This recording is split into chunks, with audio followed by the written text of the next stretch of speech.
Dianggap parasit keluarga. Bab 97. Pokoknya, dia ini karakter suami yang disuara hati istri itu. Kamu nonton sajalah ya. Balas Kalandra. Iya, Mas Kala. Itu di Indosiar hampir tiap waktu ada, kan? Tanggap Jihan makin bangga. Yakin, calon suaminya ternyata artis. Padahal jelas-jelas Kalandra mengatakan David ini hanya karakter suami dakjalnya. Sofia sudah sampai lemas dan memilih mendekap erat sang suami kemudian membenamkan wajahnya di dada bidang itu. Benar kata Dr. Andri, seorang Kalandra kalau sudah jahil beneran enggak kaleng-kaleng. Wah, kalau gini caranya, saking gampangnya aku kayak Mbak Sofia dan Mas Kala. Batin Jihan telanjur mengidam-idamkan kehidupan layaknya Sofia dan Kalandra. Karena sekadar melihat interaksi keduanya saja, rasanya tak hanya iri, tapi juga adem. Ya sudah, silakan masuk, ucap Kalandra yang berusaha mengakhiri tawanya. Ia menunggu Fajar dan Jihan untuk masuk lebih dulu. Keduanya malah saling tubruk karena sama-sama berusaha masuk lebih dulu. Tentu alasan Fajar buru-buru ingin masuk mengakhiri kebersamaan mereka karena pria itu tak mau dekat-dekat dengan Kalandra apalagi Sofia. Namun kini, ia malah terjepit di pintu bersama Jihan hingga ia memilih mundur. Papa mau makan apa? Tanya Sofia yang kini fokus kepada sang suami. Mereka juga menyusul masuk dan Kalandra masih merangkul pinggangnya dengan mesra. Aku pengin. Tadi aku lihat balado ikan yang keranjang kayak enak banget, yang sambalnya merah banget kayaknya enak banget, ucap Kalandra. Lihat di mana? Tanya Sofia. Di YouTube. Singkat Kalandra yang kemudian tersenyum tak berdosa kepada sang istri. Aku pikir di mana, YouTube. Ikan yang di keranjang itu maksudnya ikan cuek, kan? Tanya Sofia memastikan dan sang suami langsung membenarkan. Masalahnya kita enggak punya ikan cuek, paling yang ada kalau mau ya di tukang sayur. Oh iya, titip ke Widi saja minta dibeliin dulu, ucap Sofia sambil terus melangkah. Jauh banget yang. Tegur Kalandra, tak terbayang andai Sofia sungguh meminta Widi mengirim ikan ke rumah makan mereka. Sofia menatap Kalandra. Widi belum ke sini buat ambil pesanan ayam sama bebeknya, Mas. Dia lagi belanja sayur dulu, baru ke sini. Tadi sudah pamit soalnya, hari ini dia agak telat soalnya banyak orderan yang harus diantar, jelasnya. Menjadi orang tua tunggal untuk 3 anak yang masih kecil-kecil memang membuat sang adik sangat bekerja keras. Segala pekerjaan khususnya yang dagang-berdagang, Widi jalani di tengah kesibukannya sebagai seorang guru. Tentu itu jauh lebih mendapatkan hasil daripada ketika Widi masih bersama Agus. Mendengar nama Widi disebut, jantung Fajar seolah nyaris loncat. Fajar yang nyaris duduk diam-diam menoleh sekaligus melirik kepergian punggung Sofia. Widi. Cinta yang belum kelar. Awalnya memang main-main, pas hubungan kami bubar, ternyata aku beneran sayang, batin Fajar mendadak galau. Kamu di mana? Lagi belanja sayur di pasar. Oh, di situ ada ikan keranjangan enggak? Iya, cuek. Mbak mau ya? Itu ada berapa? Ambil semua saja, nanti Mbak kasih ongkir juga. Enggak apa-apa, kamu kesini kan juga buat kerjaan.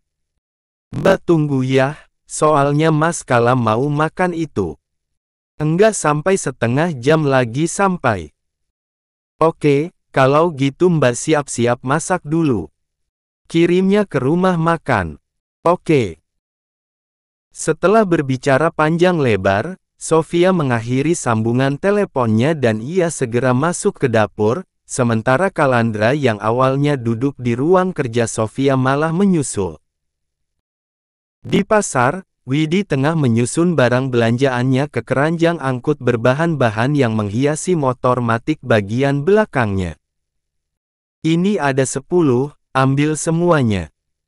Seru mbak-mbak penjual sayurnya. Iya, mbak. Ambil semuanya saja. Sekalian di total, ya. Masuk nota. Balas Widi bersemangat. Ketika Widi mendekati area tempat penjualan sayur untuk melakukan pembayaran, di sebelahnya ternyata ada David. David yang tak lagi memakai pakaian khas pria itu tengah berjualan, memborong banyak daun bawang dan seledri. Karenanya Widi bisa langsung mengenali. Apalagi, David juga tidak sampai memakai masker layaknya Fajar. Awalnya Widi hanya diam memandangi, merasa heran kenapa David memborong banyak daun bawang dan seledri. Namun karena ketika pria itu menatapnya juga langsung menyapa, mereka pun terlibat dalam obrolan. Kok Mas belanja daun bawang sama seledrinya banyak banget? Mau buat acara apa? Apa mau dijual juga? Tanya Widi. Buat bahan cireng, sempol, dan nugget-nuggetan, di. Ini hasilnya. Jujur David. Wah, merek Daim Kriuk ini punya Mas. Sergah Widi langsung terkejut. David mengangguk-angguk. Iya, di. Main ke kontrakan lama aku, sekarang aku di sana lagi. Alhamdulillah, mulai produksi banyak. Dititipin ke toko apa warung-warung juga. Lah aku juga ikut stok Mas. Buat dijual juga sama mamak, atau tetangga yang memang pada pesan. Aku ambilnya di sini, cerita Widi heboh. David langsung mengernyit, menatap heran Widi maupun motor Widi yang penuh barang belanjaan. Ini kamu urus semua ini sendiri, si Agus masih enggak bantu. Ia menatap wanita yang wajahnya mirip Sofia itu dengan tatapan tak habis pikir. Aku sama Agus kan sudah cerai, Mas. Sudah lama, sebelum Mbak Sofia sama Mas Kala nikahan. Soalnya pas disuruh kerja sama Mbak Sofia biar aku sama Mamak enggak capek, Agus milih minggat. Ya sudah aku milih cerai dibantu urus juga sama Mas Kala, cerita Widi. David yang menyimak serius langsung mengangguk-angguk. Ya sudah Mas, aku duluan ya, mau ke rumah makan Mbak Sofia dulu. Takut kemalaman, pamit Widi dan David langsung mengangguk-angguk sambil refleks memastikan arloji yang menghiasi pergelangan tangan kirinya. Sudah jam 6 lebih masih di sini, belum ke rumah makan Sofia, belum ke yang lain, batin David kagum kepada Widi yang menjadi benar-benar mirip Sofia.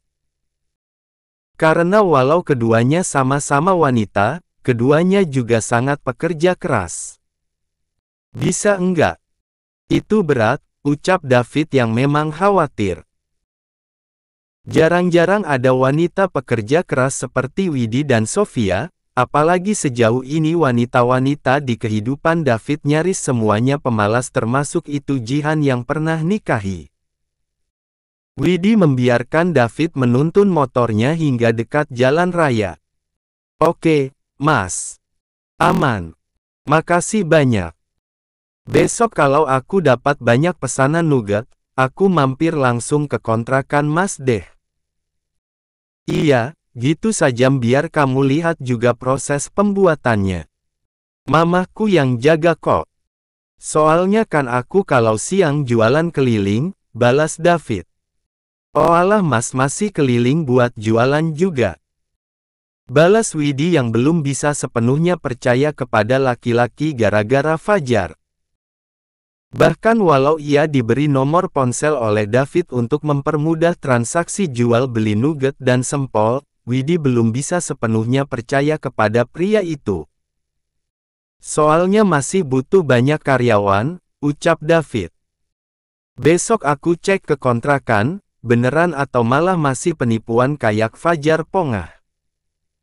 Batin Widi sudah langsung tancap gas menuju rumah makan milik Sofia. Sampai di sana, Widi yang langsung membawa ikan cuek pesanan Sofia malah tak sengaja melihat Fajar yang sedang makan manja dengan Jihan. Walau Fajar masih memakai masker bahkan ketika pria itu makan hingga melihatnya saja jadi ikut merasa ribet, Widi masih mengenalinya. Wah, kamu Jihan mantan pacarnya Dika, terus nikah sama Mas David, tapi kalian cerai, pokoknya yang itu, kan? Pangling aku. Sorry. Silakan dilanjutkan, ucap Widi yang kembali cuek pergi langsung masuk ke dalam dapur. Membandingkan Widi dan Jihan, baik dari segi fisik maupun cara pikir, tentu Widi jauh lebih di depan ketimbang Jihan. Terlebih Widi yang memiliki tubuh langsing makin lama juga makin glowing. Ditambah, selain memiliki pekerjaan tetap yaitu sebagai guru SD, Widi juga punya banyak bisnis jualan dan wanita itu memang sangat pekerja keras layaknya Sofia. Sementara Jihan, andai Jihan tidak kaya seperti yang Fajar ketahui, Jihan hanyalah wanita polos tapi sangat pemalas yang memiliki cita-cita hidup enak layaknya Sofia, tapi wanita itu juga tidak mau ribet apalagi capek. Ayang, aku mau suapin kamu. Maskernya buka saja kenapa, sih? Rengek Jihan. Fajar yang tengah merenung karena mendadak galau gara-gara Widi, langsung sibuk menggeleng. Gini saja, takutnya kurang higienis dan bisa fatal ke kesehatan aku. Padahal jauh di lubuk hatinya, Fajar berkata, gigi palsu aku belum jadi, bahaya kalau kamu lihat gigi aku yang pongah. Pulangnya, Fajar kembali dibuat bertanya-tanya. Sebab sekarang walau mereka sudah menjalin hubungan selama 1 bulan lebih, Jihan belum juga mengajaknya masuk rumah. Sudah Ayang pulang dulu. Aku pengen lihat punggung Ayang, ucap Jihan sambil berpegangan pada gerbang rumahnya. Lebih tepatnya, itu gerbang bekas rumahnya karena kini rumah itu sudah jadi milik orang lain. Kamu masih belum jujur ke Fajar, kalau kita sudah enggak tinggal di rumah lama? Tanya Ibu Fatimah di keesokan malamnya karena saat pagi akan berjualan, Jihan belum bangun. Kenyataan Jihan yang malah melengos membuat Ibu Fatimah yakin, putrinya masih saja berbohong dan tak kunjung jujur kepada Fajar. Karenanya, ia berangsur duduk di sebelah Jihan, di kasur busa yang sudah menemani mereka sejak tinggal di sana. Han, kalau Fajar jadi enggak mau nikah sama kamu karena kamu bohong, bagaimana? Tanya Ibu Fatimah. Ya enggak mungkin, Mah. Ibaratnya, Mas Fajar sudah mentok ke aku. Sia sayang banget ke aku. Yakin Jihan sambil menatap sang mamah. Ibu Fatimah yang masih menatap sang putri penuh keseriusan lantas bertanya, terus ke Sepri. Jihan menggeleng. Kayaknya sih enggak Mah. Kami enggak pernah bahas apa-apa masalah anak. Karena jangankan Mas Fajar, aku saja malas ke Sepri. Ibu Fatimah menghela napas pelan, menatap tak habis pikir sang putri dan memilih mengakhiri obrolan sekaligus pembahasan mereka. Apalagi ia sadar, berbicara apalagi sampai berdebat dengan Jihan hanya sia-sia. Ya sudah. Kalau kamu mau nikah sama Fajar, nikah saja. Urusan Sepri, biar jadi urusan Mamah. Soalnya Mamah juga yakin, andai Sepri bisa ngomong, andai Sepri bisa memilih mau dilahirkan oleh siapa, Sepri pasti enggak mau dilahirin sama kamu. Lihat saja, sehari-harinya kamu enggak ngapa-ngapain saja, Sepri enggak keurus kalau bukan Mamah yang urus, ucap Ibu Fatimah. Kok Mamah bilang begitu? Kesal Jihan. Akan ada waktunya kamu sadar karena Mamah bisa begini saja, setelah Mamah merasakan hidayah. Kalau sekarang, mau dipaksa seperti apapun, kamu pasti enggak bakalan mau. Ucap Ibu Fatimah yang kemudian benar-benar mengakhiri obrolan mereka. Bu Fatimah memilih pergi, membawa Sepri ke kamar mandi dan memandikan bayi tak berdosa itu dengan air hangat yang sebelumnya sudah ia siapkan. Karena seperti yang ia katakan, walau seharian Jihan dikontrakan dan tidak melakukan apapun, Sepri tetap tidak terurus. Popok sekali pakai yang Sepri pakai tak hanya penuh ompol, tapi juga yang ditumpuk dari pagi. Mulai besok Sepri ikut Mamah, Mamah yakin Sepri juga bagian dari rezeki Mamah. Kamu mau ngapain terserah, daripada Sepri makin enggak keurus dan kamu bisa dilaporkan ke polisi. Mendengar itu, Jihan langsung mendengkus sebal. Ia tetap bertahan duduk di kasur busa sambil melanjutkan berkirim pesan WA dengan Fajar, pria yang tengah membuatnya selalu kasmaran. Di kamarnya, Sofia tengah duduk selonjor sambil memandangi perutnya yang sesekali dihiasi guncangan pelan. Guncangan yang terus berlangsung dan kadang berbarengan.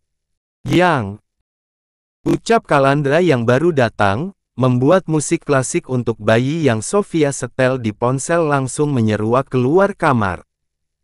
Sofia langsung menoleh menatap sang suami. Cukup terkejut karena pria itu membawa salah satu taflon miliknya, tapi kehadiran Kalandra juga disertai aroma wangi khas roti panggang dan juga parutan keju. Sofia yakin aroma wangi yang turut menyeruakan aroma bawang bombay, aroma daging sapi, paprika, jamur, lada hitam khas aroma pizza, bersumber dari taflon yang Kalandra bawa. Pizza taflon, yang aku bikin khusus buat kamu. Enak, ucap Kalandra. Sofia langsung tersipu dan berangsur menegakkan punggungnya menyambut kedatangan Kalandra yang juga langsung duduk di sebelahnya. Tapi masa iya, taflonnya sampai dibawa-bawa. Tanpa bermaksud meremehkan, Sofia tetap tidak bisa untuk tidak menertawakan ulah Kalandra. Biar makin kerasa nuansa taflonnya, yang namanya saja pizza taflon. Awas panas, balas Kalandra yang meletakkan lap untuk dasar meletakkan taflonnya di nakas.